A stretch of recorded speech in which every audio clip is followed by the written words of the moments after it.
Al cabo de 700 años, el laurel reverdecerá. Esta enigmática profecía marcó el final de una de las culturas más fascinantes y misteriosas de la historia. Bienvenidos a un nuevo episodio de nuestro viaje por el renacer de la luz. Hoy cerramos el primer bloque de nuestra serie explorando los últimos días de los cátaros. Esta no es solo una historia de conflicto, no es una crónica de guerra más. Es un testimonio de fidelidad absoluta, de lealtad a una creencia que desafió por completo a su tiempo.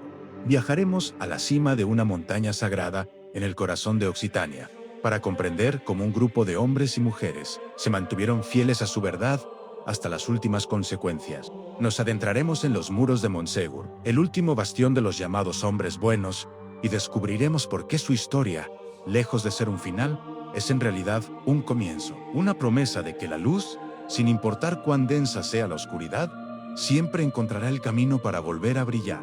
Prepárense para conocer un relato de resistencia espiritual que resuena con una fuerza increíble, incluso hoy, casi 8 siglos después. A principios del siglo XIII, la región de Languedoc, en el sur de la actual Francia, era un faro de cultura, tolerancia y libertad. Era una tierra vibrante donde florecían las artes, la poesía de los trovadores y un pensamiento mucho más abierto que en el resto de Europa. En este crisol de ideas, surgió con fuerza el catarismo, una interpretación del cristianismo que proponía un camino de pureza y sencillez, alejado del poder y la riqueza material. Los cátaros, conocidos como los hombres buenos o las mujeres buenas, creían en un dualismo fundamental: un mundo espiritual puro, creado por un Dios de amor, y un mundo material corrupto. Su modo de vida, basado en la no violencia, el vegetarianismo y la igualdad entre hombres y mujeres, contrastaba radicalmente con las estructuras de poder de la época. Sin embargo, esta diferencia de pensamiento y su creciente popularidad fueron vistas como una amenaza directa por el poder central de la Iglesia y la monarquía francesa. Lo que comenzó como un desacuerdo teológico se convirtió rápidamente en una brutal campaña militar conocida como la Cruzada Albigense. Occitania, la tierra de la libertad, se tiñó de sangre y fuego. Durante décadas, la región fue devastada y sus castillos y ciudades asediados. En medio de esta persecución implacable, la fe de los hombres buenos fue puesta a prueba ante las instituciones más poderosas de la Edad Media. Pero en lugar de desaparecer, su espíritu de resistencia se concentró en un último y legendario refugio. A medida que la cruzada avanzaba, un lugar se convirtió en el símbolo máximo de esta resistencia espiritual: el castillo de Montségur, encaramado a más de 1200 metros de altura, sobre una imponente roca conocida como el Pog. Montségur no era solo una fortaleza militar, era un santuario. Aquí se refugiaron los últimos líderes espirituales cátaros, los perfectos, junto a cientos de creyentes y los caballeros que habían jurado protegerlos. Durante los 10 meses que duró el asedio final, entre 1243 y 1244, la vida en la cima de esta montaña sagrada fue un microcosmos de la filosofía cátara. Imaginen la escena: más de 400 personas, entre ellas mujeres y niños, conviviendo en un espacio reducido, rodeados por un ejército de miles de soldados. A pesar del frío, el hambre y la constante amenaza exterior, mantuvieron sus rituales, sus oraciones y su filosofía de paz. Es aquí donde la historia se entrelaza con la leyenda.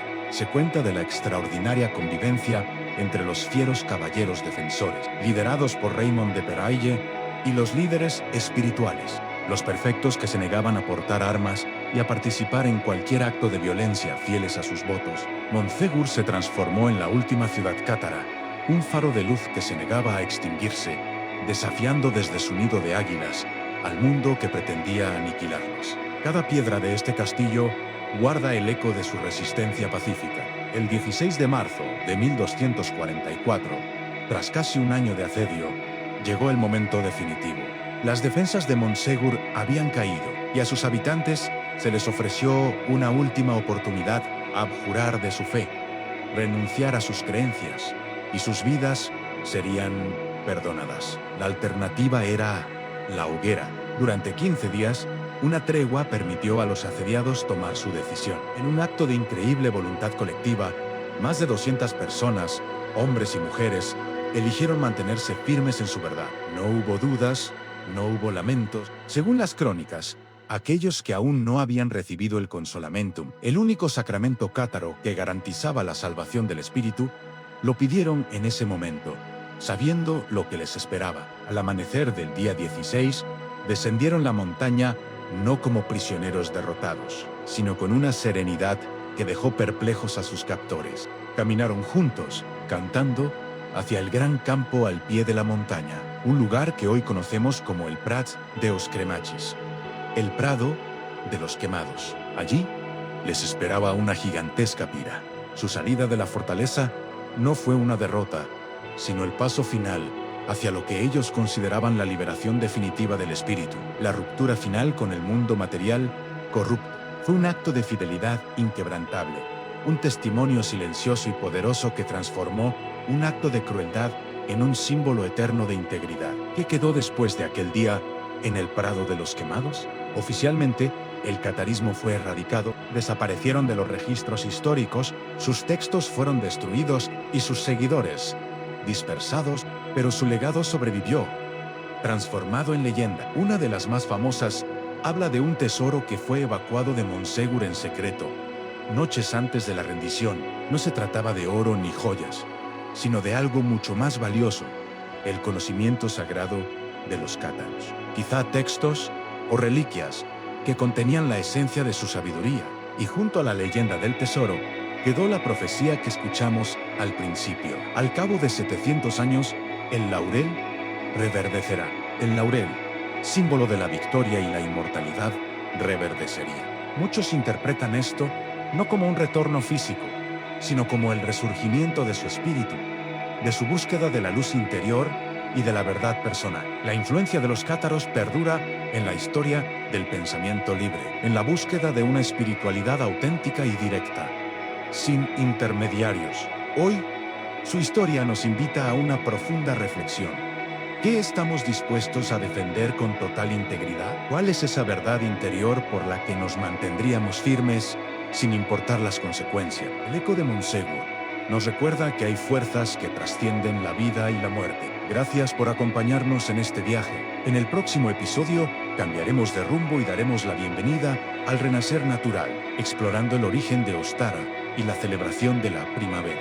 No olvides suscribirte y activar las notificaciones para que no te lo pierdas en Entre Luces y Sombras.